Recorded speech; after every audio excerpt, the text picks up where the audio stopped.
अभी अभी मेरी सास का फोन आया था, जो मुझसे कह रही थी कि मुकेश कल ही तुम्हारे पास पहुंच जाएगा, उसकी नौकरी शहर में लग गई है। यह सुनकर मैं कुछ परेशान सी हुई थी, क्योंकि मैं अकेली छोटे से फ्लैट में रहती थी और मेरा पति दूसरे देश गया हुआ था।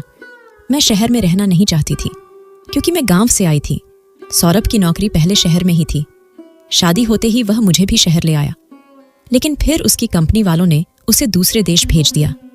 मैंने उसे बहुत कहा कि मुझे गांव में वापस भेज दो, मैं अपने ससुराल में रह लूंगी, लेकिन वह कहने लगा, नहीं, तुम मेरे इसी फ्लैट में रहोगी। पिछले 3 महीने से मैं अकेली ही फ्लैट में रह रही थी। अब तो मेरी आस पड़ोस के लोगों से अच्छी खासी जान पहचान हो गई थी, दिल भी लग चुका था। लेकिन अपने देवर के आने का सुनकर मैं परेशान हो गई थी। अगर मेरा पति यहाँ होता तो मुझे कोई चिंता ना होती, लेकिन देवर का यहाँ मेरे साथ अकेले रहना मुझे कुछ ठीक सा नहीं लग रहा था। लेकिन मैं अपनी सास को मना भी नहीं कर सकती थी। रात को जब सौरभ का फोन आया तो मैंने उन्हें सास की बात बता दी। वह कहने लगे, यह तो अच्छी बात है, भाई रहेगा तो मुझे तुम्हारी भी चिंता नहीं रहेगी। मैंने कहा, सौरभ, लेकिन मैं कैसे अकेली उसके साथ एक घर में रह सकती हूँ। मेरी बात सुनकर वह गुस्से से उखड़ गया। कहने लगा, क्या मतलब है तुम्हारा? वह भाई है मेरा, भला तुम्हें उससे क्या खतरा हो सकता है? जिस गुस्से और खतरनाक शब्दों से उसने मुझे डांटा था, मैं आगे कुछ बोल ही नहीं पाई थी। फोन काटकर मैं लेट तो गई थी, लेकिन नींद आंखों में नहीं आ रही थी। रह रहकर मुझे गुस्सा आ रहा था। मुकेश का मेरे घर आना और फिर यहीं पर रहना, मुझे एक आंख नहीं भा रहा था। जी चाह रहा था कि अभी अपनी सास को फोन करूं और साफ साफ मना कर दूं कि मुकेश को यहाँ रुकने की कोई जरूरत नहीं है। शहर में होटल भी है, वह किसी होटल में रह सकता है। लेकिन मैं यह बात नहीं कह सकती थी। मेरी परवरिश ही ऐसी नहीं थी कि मैं बड़ों से इस तरह बदतमीजी से बात करती। हालांकि मुझे अंदर ही अंदर बहुत गुस्सा था। मुझे मुकेश शुरू से ही पसंद नहीं था। मम्मी ने अपनी सबसे प्यारी सहेली विनीता के बेटे सौरभ से मेरी शादी बचपन में ही तय कर रखी थी। मैं उनको ज्यादा तो नहीं जानती थी, लेकिन जब भी हमारे घर कोई फंक्शन होता या फिर मम्मी की सहेली के घर कोई फंक्शन होता तो सब लोग इकट्ठे होते थे और मेरी मुलाकात सौरभ से हो जाती थी। वो बहुत ही सुलझे हुए मिजाज का इंसान था, लेकिन मुकेश उतना ही बातूनी और कुछ लोफर टाइम का लड़का था। लड़कियों से हंस हंस कर बातें करना, उनके आसपास घूमना और खूब हंसी मजाक करना उसकी आदत थी, जो बातें मैंने उसके बारे में गांव की लड़कियों से सुन रखी थी। मैं उसे नजर भरकर देखना भी पसंद नहीं करती थी। जब हम बच्चे जवान हुए और अपनी अपनी पढ़ाई से फ्री हुए, वैसे ही हमारे माँ बाप ने मिलकर मेरी और सौरभ की शादी कर दी। हमारी शादी को अभी ज्यादा समय नहीं हुआ था, सिर्फ 4 महीने ही हमारी शादी को हो पाए थे। सौरभ की एक बात मुझे बहुत अजीब लगी थी। शादी की पहली रात भी सौरभ ने मुझे हाथ नहीं लगाया था। कहने लगे, भले ही हमारी शादी बचपन से तय थी, लेकिन हम एक दूसरे को अच्छे से जान नहीं पाए हैं। मैं चाहता हूं कि पहले हम एक दूसरे को अच्छे से जान ले, समझ ले, तभी हम रिश्ते की शुरुआत करेंगे। मुझे हैरत तो हुई थी, लेकिन फिर भी मैं सौरभ की बात मान गई थी। सौरभ शादी के 15 दिन बाद ही मुझे शहर लेकर आ गए थे और अभी तक हमारे बीच कोई भी संबंध नहीं बना था। और फिर 15 दिन ही हम शहर में रह पाए थे कि कंपनी की तरफ से सौरभ को विदेश जाना पड़ा। और अब 3 महीने से सौरभ विदेश में ही थे और मैं यहाँ फ्लैट में अकेली रह रही थी। और आज की खबर ने मुझे अंदर तक बेचैन करके रख दिया था। मेरे देवर मुकेश का मेरे घर आना और फिर उसके साथ एक ही घर में रहना। नौकरी लग जाने का मतलब तो यही था कि वह अब कई महीने तक यहीं रहेगा। हो सकता है कि नौकरी पक्की हो जाए तो हमेशा हमेशा के लिए यही रहे। और फिर सौरभ तो 6 महीने से पहले आने वाले नहीं थे। मैं सोच सोच कर परेशान हो रही थी। अगले दिन मैंने उसकी पसंद का खाना बनाया था, क्योंकि मेरी सास ने खास तौर से कहा था कि मुकेश को राजमा चावल बूंदी का रायता और कढ़ाई पनीर बहुत पसंद है, इसलिए उसी की पसंद का खाना बनाना। 7 बजे मेरे घर की डोर बेल बजी। मुझे मालूम था कि मुकेश ही होगा। मैंने दरवाजा खोला तो वह सामने मुस्कुराता हुआ मुझे देख रहा था और बड़े निस्कोच और सीधा अपना बैग लेकर अंदर आ गया। कहने लगा, ओहो, ये बस का सफर भी थका के रख देता है। अब मैं 2 दिन तक मस्त सोऊंगा। फिर मुझे कहने लगा, भाभी, मेरा कमरा कौन सा है? मेरे इस फ्लैट में बस 2 ही तो कमरे थे। मैंने दूसरे कमरे की तरफ इशारा कर दिया। उस कमरे में ज्यादा फर्नीचर नहीं था। उसने एक नजर कमरे का जायजा लिया और कहने लगा कि मैं यहां नहीं रह सकता। ऐसा करो, तुम यहां पर सो जाना, मुझे तो बेड पर ही नींद आती है। कहकर वह बड़े आराम से मेरे कमरे में चला गया। मैं उसे हैरत से देखती रह गई। उस समय मैं उससे बहस करने के मूड में बिल्कुल भी नहीं थी कि क्या सोचेगा कि भाभी ने आते ही बहस शुरू कर दी। वह मुझसे बस 1 साल ही छोटा था, लेकिन अपने कद काट की वजह से मुझसे बड़ा ही लगता था। मैंने खाना गर्म किया तब तक वह नहा धोकर आ गया था। अपनी टेबल पर पसंद का रखा इतना सारा खाना देखकर वह खुश हो गया। कहने लगा, तुम्हारे हाथों में तो बहुत ही स्वाद है। मैं तो खैर पहली बार ही तुम्हारे हाथ का खाना खा रहा हूं, क्योंकि शादी के फौरन बाद तो आप शहर आ गई थी। यह कहने के बाद वह कहने लगा कि मैं तुम्हारे लिए गिफ्ट लाया हूं, चलो आओ मैं तुम्हें दिखाता हूं। बिना किसी झिझक के उसने मेरा हाथ पकड़ा और मुझे कमरे में ले गया। मैंने गुस्से से कहा, मेरा हाथ छोड़ो। कहने लगा, पहले तुम्हें गिफ्ट तो दिखा दूं। फिर उसने मुझे एक फैंसी सूट दिया। ये तुम्हारे लिए। मैंने उसके हाथ से सूट लेकर रख लिया, लेकिन जिस तरह का वह लड़का था, मैंने यही सोचा था कि मुझे इससे दूरी बनाकर रखना चाहिए। लेकिन मैं नहीं जानती थी कि मैंने अपनी जिंदगी को किस नर्क में डाल लिया है। रात को मुकेश कमरे में ही सोया था और मुझे ही ड्राइंग रूम के सोफे पर लेटना पड़ा। मैंने सोचा तो यही था कि अगले दिन उसे कह दूंगी कि मुझे अपने कमरे की आदत है। अगर उसे मुश्किल है तो वह सोफे होल में रखकर ड्राइंग रूम को ही कमरा बना ले। ना जाने वो कब तक यहाँ रहता। लेकिन सुबह जब मैं उठकर बाहर आई तो वह जा चुका था। लेकिन दोपहर को ही वह बड़ा खुशी खुशी घर में दाखिल हुआ। कहने लगा, मेरी नौकरी पक्की हो गई है, कल से ज्वाइन कर लूंगा। यह कहकर वह बड़े लॉफर अंदाज से सोफे पर बैठ गया था और सामने रखी टेबल पर उसने अपने पांव रख दिए थे। कहने लगा, बहुत थक गया हूं मैं, मुझे एक कप चाय बना दो। मैं उसकी भाभी थी। मैंने उसे चाय बनाकर दे दी और कहा कि मुझे अपने कमरे की आदत है, इसलिए तुम ड्राइंग रूम को अपना कमरा बना लो। लेकिन मैं नहीं जानती थी कि मेरी इस बात का वो इस तरह का जवाब भी दे सकता है। कहने लगा, अगर तुम चाहो तो हम एक ही कमरा एडजस्ट कर सकते हैं। यह सुनकर तो मेरा दिमाग घूम कर रह गया था। मैंने गुस्से से उसे देखा तो वह हंसने लगा। कहने लगा, मैं मजाक कर रहा था। मैं उठकर किचन में जाने लगी तो मुझसे कहने लगा, वैसे तुम गुस्से में बहुत खूबसूरत लगती हो सच्ची। जब गुस्से के मारे तुम्हारे गाल और नाक लाल हो जाती है तो जी चाहता है कि इन्हें। बात अधूरी ही छोड़कर वह शरारत से मुस्कुराने लगा था। मैं जानती थी कि वह किस टाइप की बातों का आदी है। चाहे सामने वाला उसकी ऐसी बातों से परेशान ही क्यों ना हो रहा हो, वह बाज नहीं आता था। मैं रात का खाना बना रही थी और वह हॉल में बैठा टीवी देख रहा था। लेकिन जिस तरह की वह इंग्लिश मूवी देख रहा था, आवाजें मुझे किचन के अंदर तक सुनाई दे रही थी। उसकी बेशर्मी पर मेरा जी चाहा कि उसे खरी खोटी सुना दूं कि उसे तमीज नहीं है, घर में उसकी भाभी मौजूद है। लेकिन मैं चुप रही, कुछ कह ना सकी। रात का खाना बनाकर मैं अपने कमरे में चली गई। कमरे का हाल देखा तो मेरा सर घूम गया था। जी चाहा कि अपना सर पीट लूं। पूरे कमरे में उसके कपड़े बिखरे पड़े हुए थे, कहीं तौलिया कहीं जूते। मुझे जितनी सफाई पसंद थी वह उतना ही गंदा इंसान था। मैंने उसके सारे कपड़े उठा लिए और धोने के लिए मशीन में डाल दिए और उसका बैग बंद किया और बाहर होल में रख दिया। अगले ही दिन उसने कमरे में बेड लाकर डाल लिया था। मैं मुकेश के घर आने से पहले ही खाना बनाकर अपने कमरे में जाकर कमरे का दरवाजा लॉक करके बैठ गई थी कि जब यह खाना खाकर सो जाएगा तभी कमरे से बाहर निकलूंगी। जितना मेरा उससे कम सामना होगा वही ज्यादा अच्छा है, क्योंकि वह एक नंबर का बदतमीज इंसान था। लेकिन मुझे हैरत उस समय हुई जब उसने मेरे दरवाजे पर दस्तक देनी शुरू कर दी। मैंने दरवाजा खोला तो कहने लगा कि खाना तो टेबल पर लगा दो, कब से भूख लगी है और तुम हो कि तुम्हें एहसास ही नहीं है कि कोई भूखा प्यासा बाहर बैठा है। मैंने कहा, सब कुछ तो तैयार है, तुम प्लेट में डाल लो और खा लो, यह तो तुम खुद भी कर सकते हो। मेरी बात सुनकर वह ना में गर्दन हिलाने लगा और कहने लगा कि कर तो मैं बहुत कुछ सकता हूं, लेकिन। यह कहकर वह फिर से मुस्कुराने लगा। उसकी यह मुस्कुराहट मुझे जहर लगती थी और फिर मेरे थोड़े करीब होकर कहने लगा, मुझे आदत नहीं है इन कामों की, इसलिए मुझे तकलीफ तो होगी, लेकिन यह सारे काम तुम्हें ही करने पड़ेंगे।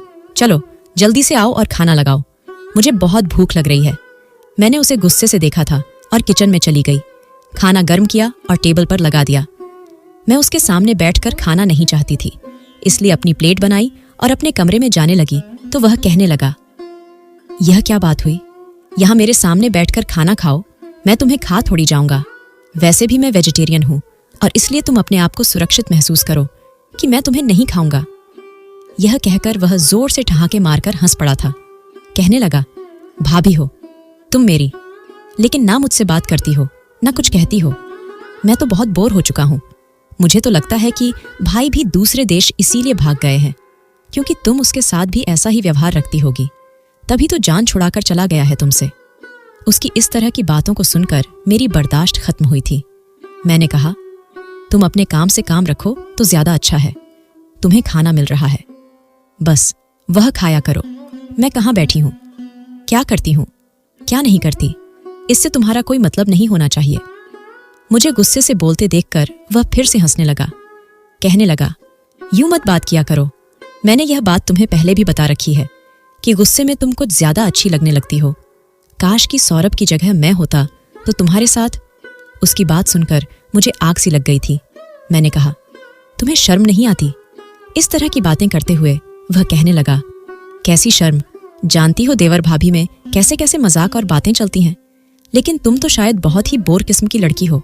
जरा मेरे साथ वक्त गुजारा करो तो तुम्हें भी अंदाजा हो जिंदगी कितनी हसीन है। यह कहकर वह एक के बाद एक रोटी के निवाला मुंह में डाल रहा था। मैं बस उसे हैरत से देख सकती थी। मैंने कहा कि मैं सौरभ से बात करती हूँ, वही तुम्हें तमीज सिखाएगा कि भाभी से कैसे बात करते हैं। मुझे लगा था कि इस बात पर वह अपना व्यवहार थोड़ा ठीक कर लेगा, लेकिन ऐसा नहीं हुआ। उसे तो जैसे किसी बात की परवाह ही नहीं थी। मैंने फोन पर सौरभ को मुकेश के बारे में सब कुछ बताया, लेकिन सौरभ भी अजीब इंसान था। कहने लगा कि तुम गलत सोचती हो, वह ऐसा नहीं है। उसे अपने भाई पर न जाने क्यों इतना भरोसा था। एक शाम जब मुकेश ऑफिस से घर आया तो कहने लगा, सुनो, मेरे सर में बहुत तेज दर्द है। ऐसा करो, मेरे सर की हल्की हल्की मसाज कर दो, उसके बाद ही मैं खाना खाऊंगा। मुझे उसकी बात पर गुस्सा आ गया। वह तो ऐसे हक जताकर बात करता था जैसे वह मेरा पति हो और मैं उसकी पत्नी हूँ। आज तक उसने कभी मुझे भाभी कहकर नहीं बुलाया था। मैंने कहा, तुम कोई पेन किलर खा लो और थोड़ी देर बाद खाना खा लेना, जब सर का दर्द रुक जाए तब। लेकिन वह भी जिद पर आ गया। कहने लगा, नहीं, तुम ही मेरे सर की मसाज करोगी, तभी मेरे सर का दर्द ठीक होगा, वरना मैं खाना खाऊंगा, नहीं तो मैं भूखा ही सो जाऊंगा। मजबूरन मैं उसके कमरे में तेल की शीशी लेकर चली गई और उसके सर पर तेल से हल्की हल्की मसाज करने लगी। वह बेड पर लेटा हुआ था और मैं उसकी दूसरी साइड पर बैठी उसके सर की मसाज कर रही थी। वह मुझे एक तक देखे जा रहा था। एक दो बार मेरी नजरें उसकी नजरों से टकराई तो उसकी आंखों में बेशुमार शरारत भरी हुई थी। मुझे उसके इस तरह देखने पर गुस्सा आने लगा। मैंने कहा, तुम आराम से मसाज करवाओ और अपनी आंखें नीचे रखो। तुम मुझे यूं घूर घूर कर क्या देख रहे हो? मेरी बात सुनकर वह जोर से हंस पड़ा। कहने लगा, देख रहा हूं तुम कितनी मासूम और प्यारी हो। तुम्हें देखते ही मेरा दिल मेरे बस में नहीं रहता। मैंने गुस्से से तेल की बोतल वहीं रखी और कमरे से निकलने लगी। पीछे से मुझे उसकी हंसी सुनाई दी। कहने लगा, अरे मैं तो मजाक कर रहा था, तुम तो नाराज हो गई। मसाज तो कर दो। सच में बहुत मजा आ रहा था। मैंने उसकी एक ना सुनी और कमरे से बाहर निकल आई। दरवाजा बंद करने से पहले मैंने कहा कि खाना टेबल पर लगा दिया है, खा लेना, मैं सोने जा रही हूं। मैं अपने कमरे में आकर दरवाजे का लॉक लगाकर अपने बेड पर लेट चुकी थी। हालांकि मेरे कान बाहर की तरफ ही लगे हुए थे। पता नहीं वह खाना खाएगा भी या ऐसे ही भूखा सो जाएगा। मुझे उससे लाख नफरत ही सही, लेकिन मैं नहीं चाहती थी कि वह भूखा सोए, इसलिए मेरे कान बाहर की तरफ लगे हुए थे। लगभग आधे घंटे के बाद ही मुझे बाहर बर्तनों के खटकने की आवाज आने लगी थी और मेरे दिल को सुकून आ गया और मैं आराम से सो गई थी। रात का ना जाने कौन सा पहर था कि मुझे कुछ अजीबोगरीब सा शोर सुनाई दिया और इसी शोर की वजह से मेरी आंख खुली थी।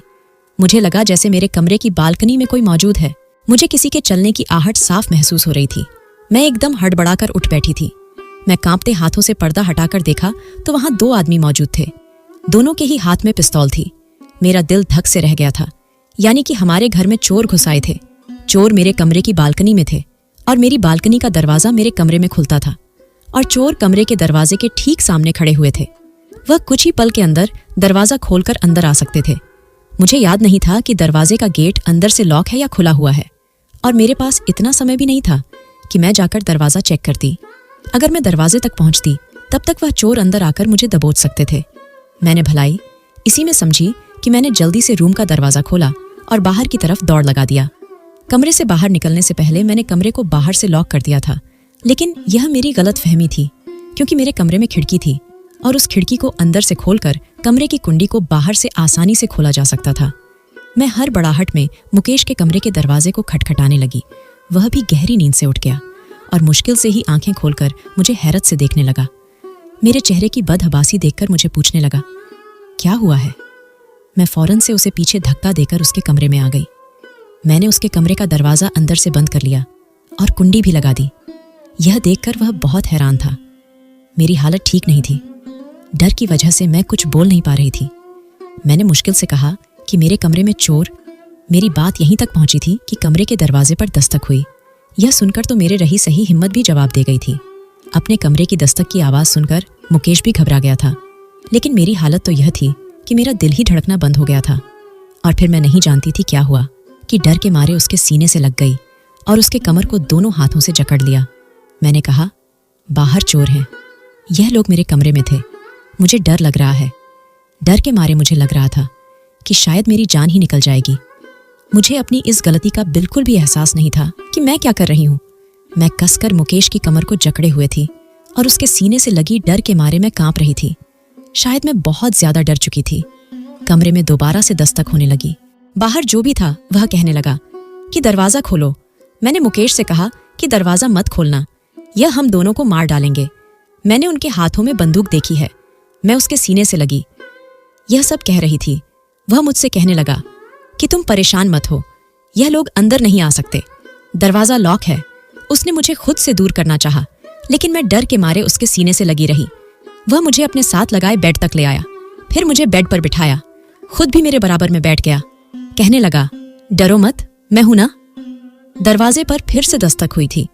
इस बार बहुत ही तेज आवाज में एक आदमी ने कहा कि दरवाजा खोलो वरना हम दरवाजा तोड़ देंगे। यह सुनकर मैं उसका हाथ अपने दोनों हाथों में जकड़ लिया। शायद हमारी किस्मत ही खराब थी कि हम दोनों का फोन ही हमारे पास नहीं था। मैं बदहवासी से भागते हुए अपना फोन अपने कमरे में ही छोड़ आई थी और मुकेश ने अपना फोन बाहर हॉल में चार्जिंग पर लगाया हुआ था, क्योंकि मुकेश के कमरे में बोर्ड तो था लेकिन फोन रखने की कोई जगह नहीं थी। इसलिए सोने से पहले मुकेश अपना फोन हॉल में ही चार्जिंग पर लगा देता था। मैंने कहा, तुम बाहर नहीं जाओगे। वह कहने लगा, ये मेरा कुछ भी नहीं बिगाड़ सकते, मेरा हाथ छोड़ो। यह कहकर उसने अपना हाथ मेरे हाथ से छुड़ा लिया। उसके बाद उसने एक दराज से पिस्टल निकाली। यह देखकर तो मेरा दिल जैसे थम सा गया था। मुझे यह डर लगने लगा कि कहीं वह आपस में भीड़ न जाए, कहीं वह लोग उसे ही गोली न मार दें। फौरन से उठकर मैं मुकेश के पास आ गई। मैंने कहा, ये तुम क्या कर रहे हो? कहने लगा, मैं कोई डरपोक दिल थोड़ी हूं, उनका मुंह तोड़ना अच्छे तरीके से जानता हूं। बस तुम कमरे से बाहर मत निकलना। मैं रोने लगी और उसे कहने लगी कि भगवान के लिए तुम कहीं मत जाओ, यह ना हो कि वह तुम्हें मार डाले। वह कहने लगा कि तुम परेशान मत हो, अगर हम यहाँ कमरे में भी बैठे रहे तब भी वह लोग कमरे का दरवाजा खोलकर अंदर जरूर आएंगे, इसलिए हमें हिम्मत से काम लेना होगा। मुझे लड़ना भी आता है और गोली चलाना भी। यह कहकर वह कमरे से बाहर चला गया। मैंने कमरे का दरवाजा बंद कर लिया। फिर मुझे बाहर बहस की और चीख पुकार की आवाज आने लगी थी। मेरा दिल डर की वजह से थर थर कांप रहा था। ऐसा लग रहा था जैसे वह लोग आपस में लड़ रहे हैं और मेरा दिल अंदर ऐसे धड़क रहा था कि जैसे किसी बेलगाम घोड़े की तरह से भाग रहा हो। मेरे होंठ सफेद पड़ चुके थे, मेरे रंगत फीकी पड़ गई थी। मैं दोनों मुठ्ठियां बंद किए बेड पर बैठी थी और बुरी तरह से कांप रही थी कि कहीं अगर मुकेश को कुछ हो गया तो वह लोग मेरे साथ भी ना जाने क्या करेंगे। डर के मारे मेरी हालत खराब होने लगी थी। मुझे लगा जैसे मेरा दम घुट रहा है और तभी मुझे गोली के चलने की आवाज आई थी। मैं नहीं जानती थी कि कब और कैसे, लेकिन मैं होश की दुनिया से बेगानी हो चुकी थी। शायद डर के मारे मैं बेहोश हो चुकी थी। मेरी आंख चिड़ियों के चहचहाने से खुली थी। एकदम ही मैं उठकर बैठ गई तो देखा कि मैं मुकेश के बिस्तर पर लेटी हुई थी। मेरे बाल भी बिखरे हुए थे, लेकिन मैं अकेली उसके कमरे में थी। एकदम तो मुझे यह समझ नहीं आया कि मैं उसके कमरे में आई कैसे, लेकिन फिर रात वाला हादसा मुझे याद आने लगा और जिसे याद करते ही मेरे होश उड़ गए थे। मुझे तो यह तक नहीं मालूम था कि बाहर हुआ किया था। मैं फौरन से उसके कमरे से बाहर आई तो मुकेश सोफे पर बैठा सिगरेट पी रहा था। उसके बाजू में पट्टी बंधी हुई थी और सर पर भी जख्म का निशान था। यह देखकर मैं उसके पास आ गई। मैंने कहा, तुम यहाँ और वह लोग? मुकेश कहने लगा, उनको पुलिस ने पकड़ लिया है, वह पुलिस की हिरासत में है। यह कहकर वह मुझसे नजरें चुराने लगा था। मैंने कहा कि तुम्हारे बाजू पर क्या हुआ है? वह कहने लगा कि लड़ाई के दौरान उन लोगों ने मुझ पर गोली चलाई थी, लेकिन वह मेरे बाजू से छूकर गुजरी थी, इसलिए मैं हॉस्पिटल में पट्टी करवा कर आया हूं। तुम शायद बेहोश हो गई थी, इसलिए तुम्हें किसी चीज की खबर नहीं थी, लेकिन अब तुम बिल्कुल भी चिंता मत करो, सब कुछ ठीक है। वह मुझे नजरें चुराई बातें कर रहा था। मैंने भी भगवान का धन्यवाद किया कि चलो मुकेश को कुछ नहीं हुआ और वह लोग पुलिस की हिरासत में पहुंच गए थे। लेकिन उस दिन के बाद से मैं बहुत ज्यादा डर गई थी। पता नहीं क्यों मुकेश भी चुप चुप सा रहने लगा था। अब वह पहले जैसे शरारत बात बात पर हंसना, मेरे साथ मजाक करना बिल्कुल बंद कर चुका था। मुकेश को मैं जैसा समझती थी वह वैसा नहीं था और अब तो काफी संजीदा सा हो गया था। मुझसे ज्यादा बात भी नहीं करता था। पता नहीं क्यों, लेकिन वह बहुत ज्यादा सिगरेट पीने लगा था। मैं उसके सामने खाना रखती तो वह किसी गहरी सोच में गुम रहता था। मेरे 2-3 बार याद दिलाने पर खाना खाता था। इस बात को 1 महीना गुजरा था कि मेरी तबीयत खराब सी रहने लगी और एक दिन तो मुझे इतनी जोर का चक्कर आया कि मैं लहराकर नीचे गिरने ही वाली थी कि मुकेश ने मुझे अपनी बाहों में संभाल लिया था। अगर मुकेश मुझे सहारा ना देता तो मेरा सर टेबल में जाकर लगता और मैं बहुत बुरी तरह जख्मी हो चुकी होती। मुकेश ने मुझे सहारा देकर सोफे पर बिठाए। कहने लगा, तुम अपना बिल्कुल भी ख्याल नहीं रखती हो, अपना ख्याल रखो। देखो कैसी फीकी सी पड़ गई है, शायद कमजोरी की वजह से तुम्हें चक्कर आ गया है। मुकेश ही मुझे डॉक्टर के पास लेकर गया था, लेकिन मैं डॉक्टर के कमरे में अकेले ही गई थी। उसने कुछ टेस्ट लिख कर दिए, उसकी रिपोर्ट भी फौरन आ गई थी, लेकिन जैसे ही वह रिपोर्ट आई उसने मेरे होश उड़ा दिए थे। वह डॉक्टर कहने लगी कि तुम प्रेग्नेंट हो। यह सुनकर तो मैं चक्कर खाकर रह गई थी। मेरा पति तो पिछले 3-4 महीने से मेरे साथ नहीं था और सबसे बड़ी बात, मेरे पति ने तो मुझे आज तक हाथ भी नहीं लगाया था। तो इसका मतलब मुकेश ने ही मेरे साथ, मगर कब और कैसे मुझे तो बिल्कुल याद नहीं आ रहा था। मेरा दिमाग बिल्कुल खाली हो चुका था। मैं सोच सोच कर परेशान थी कि उसने मेरे साथ ऐसा कब किया, क्योंकि ना तो मैं किसी नशे की दवाई ले रखी थी, ना ही मुझे कोई ऐसी नशीली चीज खिलाई गई थी। फिर मैं प्रेग्नेंट।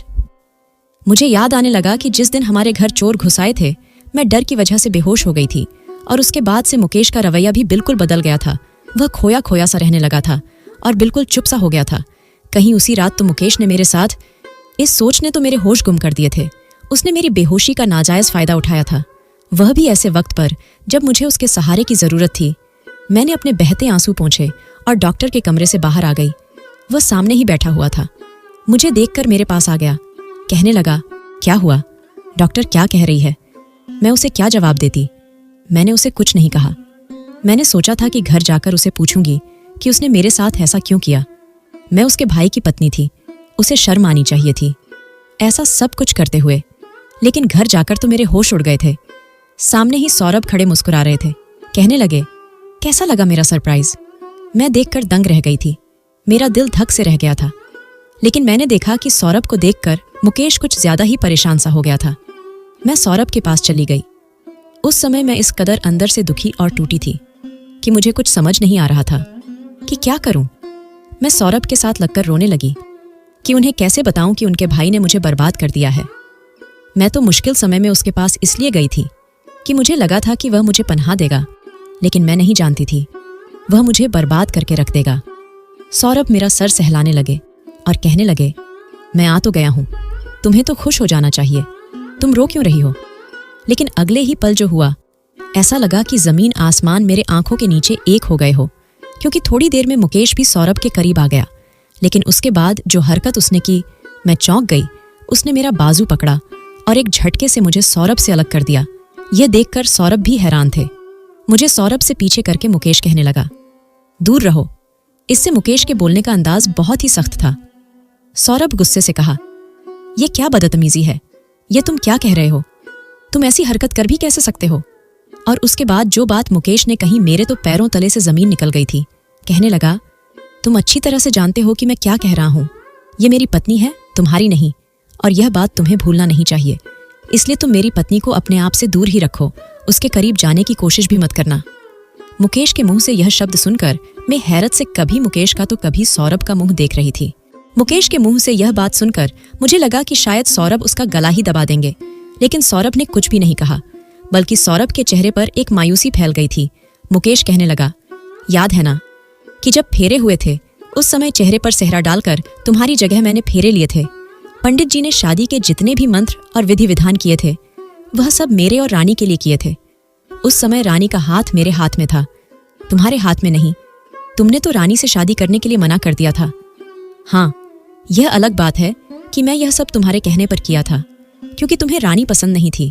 तुम विदेश जाना चाहते थे और वहीं की लड़की तुम्हें पसंद थी और उसी से तुम शादी करना चाहते थे, और जिसकी खातिर तुम हिंदुस्तान छोड़कर वहां चले गए थे। यही कहा था ना तुमने कि अभी फिलहाल के लिए तुम रानी से शादी कर ली, क्योंकि तुम वापस नहीं लौटोगे, और जैसे ही कुछ साल गुजरेंगे तो फिर तुम रानी को तलाक दे दोगे। यह ड्रामा भी खत्म हो जाएगा। मुझे यह बताओ कि तुम वापस क्यों आए हो? तुम्हें तो एक विदेशी लड़की से प्यार हो गया था और तुम उसी से शादी करने वाले थे। फिर तुम अकेले वापस क्यों आए हो? तुमने उस लड़की से शादी नहीं की। मैं तो यह सुनकर अपना गम भूल बैठी थी। यह सब मैं क्या सुन रही थी? सौरभ कहने लगे कि मुझे उस लड़की ने धोखा दिया है, इसलिए मैं वापस लौट कर आया हूँ। इसलिए तुम अब रानी को तलाक दे दो, मैं इससे शादी कर लूंगा। यह सुनकर मुझे लगा जैसे मैं कोई खिलौना हूँ। मैंने कहा, मुझे बताएं, बगैर कौन से खेल खेले हैं?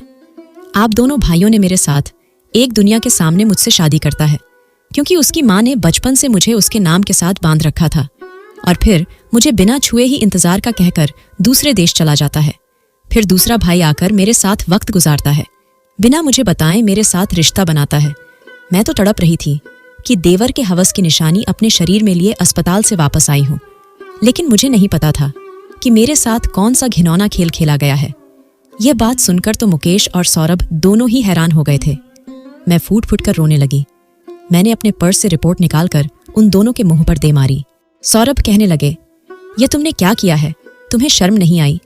मुकेश के शब्द और भी तेज थे। कहने लगा कि यह मेरी पत्नी है, इसलिए मुझे अपने किसी भी काम पर कोई शर्मिंदगी नहीं है। यह अलग बात है कि जब मैं रानी के साथ फेरे लिए थे, उस समय मेरे दिल में रानी के लिए कुछ भी नहीं था, लेकिन अब मैं रानी से मोहब्बत करने लगा हूँ और उसके बगैर जीने की सोच भी नहीं सकता। यह कहकर उसने मेरा हाथ पकड़ा और घर से बाहर ले गया। मैंने कहा, मेरा हाथ छोड़ो, मुझे तुम्हारे साथ भी नहीं रहना। तुमने धोखे से मुझसे शादी की और फिर मेरी बेहोशी का नाजायज फायदा भी उठाया, लेकिन मुकेश ने मेरी कोई बात नहीं सुनी और मुझे गांव ले गया। मुकेश ने ही मेरी सास को और मेरे माँ बाप को सारी हकीकत बताई थी। सारी हकीकत जानकर सब लोग हैरान रह गए थे। सबने सौरभ और मुकेश को बुरा भला कहा था। सौरभ से तो मेरी सास ने बात करना ही बंद कर दिया था। सौरभ भी गांव नहीं आए थे, वह अपने इस फ्लैट में रहकर कोई नौकरी करने लगे थे। इधर मुकेश मेरा बहुत ख्याल रखता था, मेरी हर चीज का ख्याल रखता, लेकिन मैं उसे सीधे मुंह बात भी नहीं करती थी। वह मेरी किसी भी बात का बुरा नहीं मानता था, मेरा ख्याल रखता रहा। लेकिन 6 महीने बाद ही मैंने एक मरे हुए बच्चे को जन्म दिया।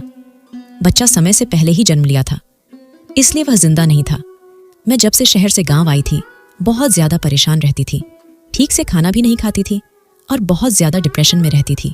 शायद यही वजह रही होगी कि मैंने बच्चे को समय से पहले ही जन्म दे दिया था। जैसे ही मेरी तबीयत खराब हुई थी, मुकेश मुझे शहर की एक सबसे अच्छे हॉस्पिटल में लेकर आया था। मेरी हालत भी ठीक नहीं थी और जब मेरी तबीयत थोड़ी संभली तो मुकेश ने एक DNA रिपोर्ट मेरे सामने रख दी, जिससे यह साबित हुआ कि यह बच्चा उसका नहीं है। वह कहने लगा, जिस रात वो डाकू आए थे, उन्होंने मेरे बाजू पर गोली मारी और मेरे सर पर पिस्टल से मारा और मैं बेहोश हो गया था। मैं नहीं जानता कि फिर क्या हुआ था, लेकिन जब मुझे होश आया तो वह दोनों घर से जा चुके थे। कमरे का दरवाजा टूटा हुआ था और जब मैं कमरे में आया तो तुम्हारी हालत देखकर मैं समझ गया था कि वह तुम्हारे साथ गलत हरकत कर चुके हैं। तुम बहुत ही गलत हालत में बेड पर लेटी हुई थी। मैंने ही तुम्हारे कपड़े ठीक किए थे।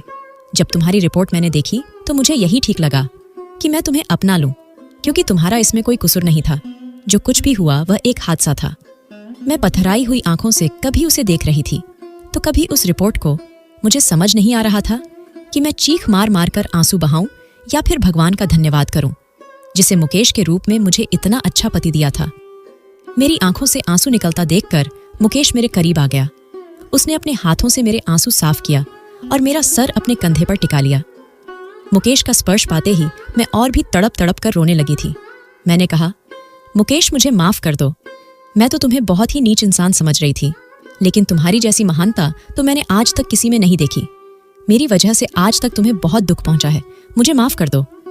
मुकेश धीरे धीरे मेरी पीठ को सहला रहा था। कहने लगा, माफी मांगने की कोई जरूरत ही नहीं है। मैंने कभी तुम्हारे बारे में कुछ गलत नहीं सोचा। मुझे पता था जो तुम्हारा व्यवहार मेरे साथ है वह नेचुरल है। कोई भी लड़की ये बर्दाश्त नहीं कर सकती थी जो तुम्हारे साथ हुआ था। मैंने सुकून से आंखें मूंद ली थीं। मेरे दिल में मुकेश के लिए ढेर सारा प्यार उमड़ आया था। घर आने के बाद मुकेश ने मेरी बहुत देखभाल की थी। धीरे धीरे मेरी तबीयत संभल गई थी और मैंने उसके बाद खुशी खुशी मुकेश को अपने पति के रूप में स्वीकार कर लिया था। हम दोनों एक दूसरे से इतना प्यार करते हैं कि लोग हमारे प्यार की मिसाल देते हैं। मुकेश की हमराही में मैं बहुत खुश हूँ और खुशी खुशी जिंदगी गुजार रही हूँ। दोस्तों, वीडियो कैसा लगा कमेंट कर